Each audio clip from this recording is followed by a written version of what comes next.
Regardless of how many dusty mummies you've watched Brendan Fraser blast apart with a shotgun, odds are you have no idea what ancient Egypt was really like. So it might surprise you to learn that everyday life in the time of the pharaohs was pretty modern in a lot of ways. Today, we're exploring what everyday life was like for ancient Egyptians. Education and medicine were remarkably sophisticated, and men and women enjoyed an equality under the law that wouldn't be seen in other societies for centuries to come. In addition to being the primary source of water for crop irrigation and clothes making, the Nile River was basically the interstate in ancient Egypt. Both the lower and upper class alike traveled along it in simple skiffs and wooden boats to get from place to place. It was also used to transport the heavy stone blocks used to build the pyramids and to ferry the bodies of dead nobles in elaborate funeral processions. But rather than having to keep an eye on their speed and watch for state troopers, the Egyptians had to constantly be on guard against hippo and crocodile attacks.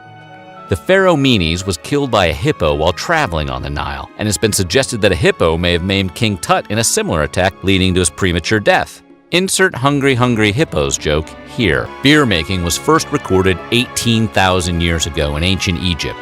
Like my Uncle Gilbert, Egyptians loved beer. Beer was considered a staple meal, which is why both children and adults drank it, and wages were paid in brewable grain. That said, beer in ancient Egypt wasn't like the stuff you order by the glass at the local pub. It was more like a thick, sweet soup with a lower alcohol content, so you could have a bowl or two for dinner without getting into a drunken fistfight with a hippo. Despite what you may have assumed, ancient Egyptians practiced a number of advanced medical fields, including dentistry, gynecology, surgery, and even autopsy, although maybe that last one isn't too surprising to anyone. Medical procedures were a mix between medical treatment and religious ceremony, but weren't restricted to the upper class. Healthcare was apparently available to everyone, including slaves. And hygiene was a big deal in ancient Egypt because the Egyptians had realized that walking around with a 3-inch layer of sweat-ripened filth clinging to your skin was a petri dish for disease.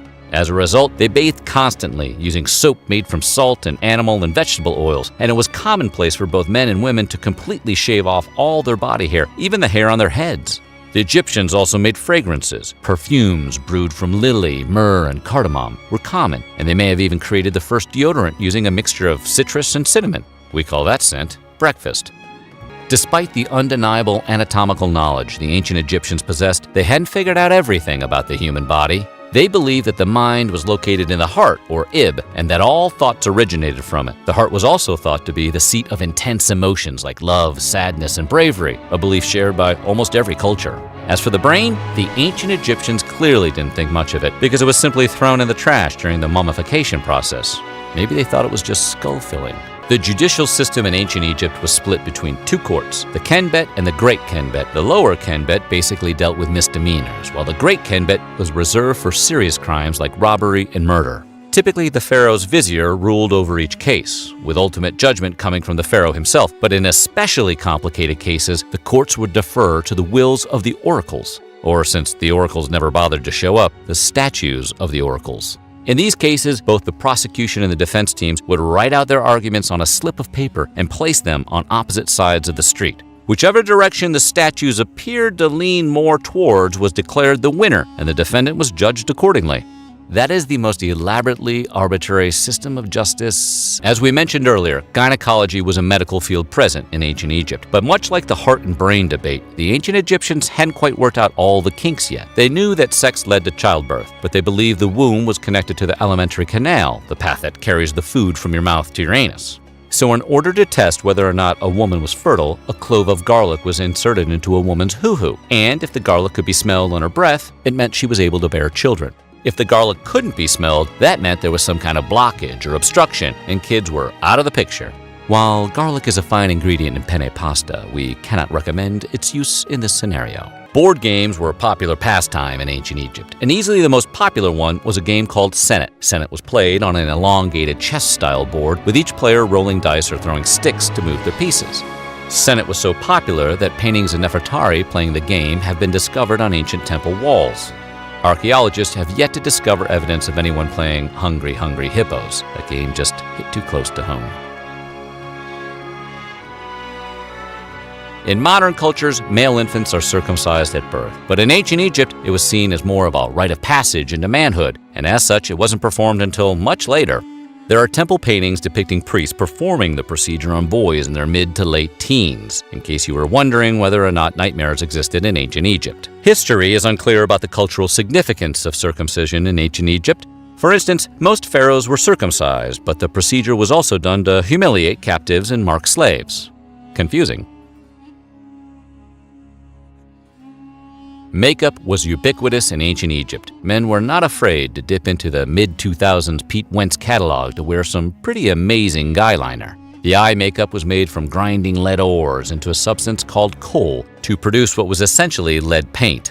The makeup used by ancient Egyptians was high in nitric oxide, which boosts the immune system and helps fight off disease. So the eyeliner might have had the added effect of protecting the eye from infections while hopefully balancing out that whole lead poisoning thing. Temples in ancient Egypt were true community centers in that they acted both as places of worship and as depositories for the nation's wealth. That meant for most of the period, each temple was also a granary. Remember earlier when we said that people were paid in beer? That's partially because beer is delicious, but mostly because money just didn't exist yet. Coinage didn't appear in Egypt until much later, which meant grain was the currency everyone used. Administrators at each temple would dole out grain accordingly to pay everyone's wages, with a low-income job bringing home about 10 loaves of bread and 2 jugs of beer. Despite living next to one of the mightiest rivers in the world, people in ancient Egypt didn't eat much fish. In fact, they ate very little meat at all. The ancient Egyptian diet consisted mostly of wheat and barley, which makes complete sense when the majority of your population is paid in bread and beer. Fruits and vegetables such as celery, dates, pomegranates, and of course garlic were also plentiful, and even though meat wasn't common, it was still occasionally enjoyed during festivals. Or if you were rich, pretty much whenever you felt like having a steak. If you've ever lived close to the equator or watched Miami Vice in the 80s, you're familiar with the appeal of linen clothing. Linen is specifically good for hot weather because it's a thin, breathable fabric that feels cool to the touch, and the ancient Egyptians made plenty of it. Linen was made by picking flax plants from the banks of the Nile and spinning them into threads that could be then woven into cloth.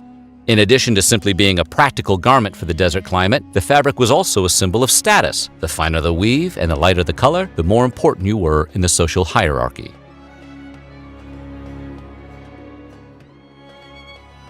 In ancient Egypt, both sexes appeared to be equal as far as the law was concerned. Women could buy and sell property, including both slaves and land, and were also able to file lawsuits and petition for divorce. Additionally, the Egyptians did not practice female infanticide, which indicates baby girls were just as valued as baby boys. This seems like the absolute bare minimum of gender equality until you consider that the practice was common in other societies of the same time period. When the Greeks conquered Egypt in 332 BCE, they were surprised to find that Egyptian women had more independence and civil liberty than Greek women, which we assume some Greek general discovered when he tried to give an Egyptian noblewoman his drink order.